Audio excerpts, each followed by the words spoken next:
Alors, bienvenue sur le suivi de BuildCAO, le développement de la solution BuildCAO qui permet de dessiner en 2D dans un navigateur web.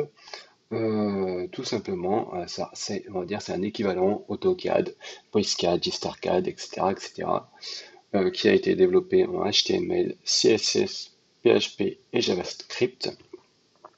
Et donc, il permet de dessiner tout simplement en 2D. Ce qui nous intéresse, nous, tac, on va faire nouveau, hop.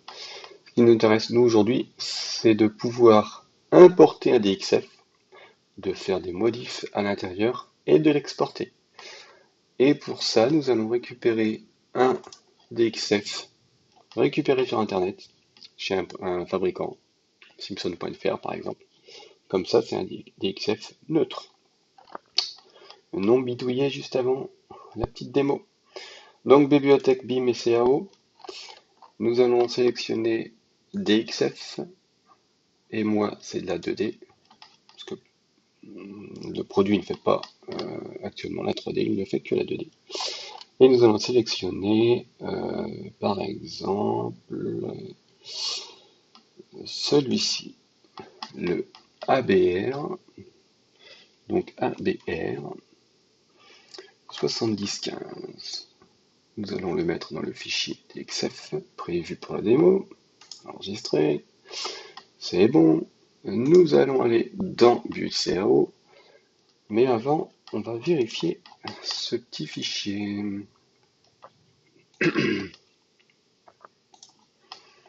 Ok, donc là on voit le contenu avec à la visionneuse Autodesk, hein. Visionneuse Autodesk 2026. Donc là on voit que le dessin est là, ok, donc ça c'est cool. C'est bien, tac. Et nous allons aller dans BuildCAO. Nous allons importer donc dans BuildCAO le DXF. Nous pouvons glisser le fichier ou aller le chercher via le bouton parcourir directement sur l'ordinateur. Si vous êtes en train de dessiner, par exemple, déjà, et vous voulez importer l'élément qu'on vient de voir, vous pouvez le fusionner avec le dessin en cours. Et non le remplacer. Remplacer, c'est-à-dire que ça va créer un nouveau dessin. Donc nous, c'est ce qu'on veut faire, on va le remplacer. On va aller chercher le dessin vert. Donc ça veut dire que tout est OK, c'est prêt, il n'y a pas d'erreur. On importe. Et il l'a bien importé. Donc, vous voyez, on est bien à l'intérieur. Donc ça fonctionne au niveau de l'import. Voilà. Au niveau des outils de dessin, la plupart fonctionnent. Les notations, modifications, tout ça, chanfrein, étendre, fonctionne. Il y a d'autres outils qui sont désactivés, type les hachures et texte, qui fonctionnent mais qui sont pour le moment un peu buggés, donc, mais ils fonctionnent. Et là, nous avons importé notre fichier. Donc maintenant, avec les outils de base, nous allons tout simplement, on va faire un petit dessin. On va dessiner n'importe quoi. C'est juste pour tester. Vous voyez que quand je dessine, j'ai l'option dynamique qui s'affiche, la petite fenêtre. Je peux décider de l'activer, de la désactiver. Et elle m'embête plus, mais je peux le réactiver. Tac. Voilà. C'est-à-dire que je peux saisir une donnée, de rayon, par exemple. Donc ça, c'est fait. Nous avons fait 3 petits dessins à l'intérieur, hein, rapido. On va maintenant exporter notre fichier en DXF. Donc, on peut faire un export DXF, mais aussi on peut faire un export en .json ou en .bcao. .bcao, c'est tout simplement la référence native, l'extension native de BuildCAO. Nous, on veut un DXF. On l'enregistre. On va l'appeler ABR 75 Build CO. Voilà, on fait un petit nouveau. Paf, paf, c'est vide.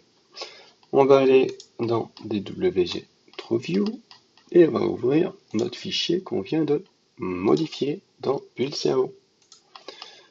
Et attention, cela fonctionne. Nous avons donc les éléments qui ont bien été dessinés. Et ça s'ouvre parfaitement avec la visionneuse 2026. Et du coup, vous pouvez convertir votre DXF en DWG.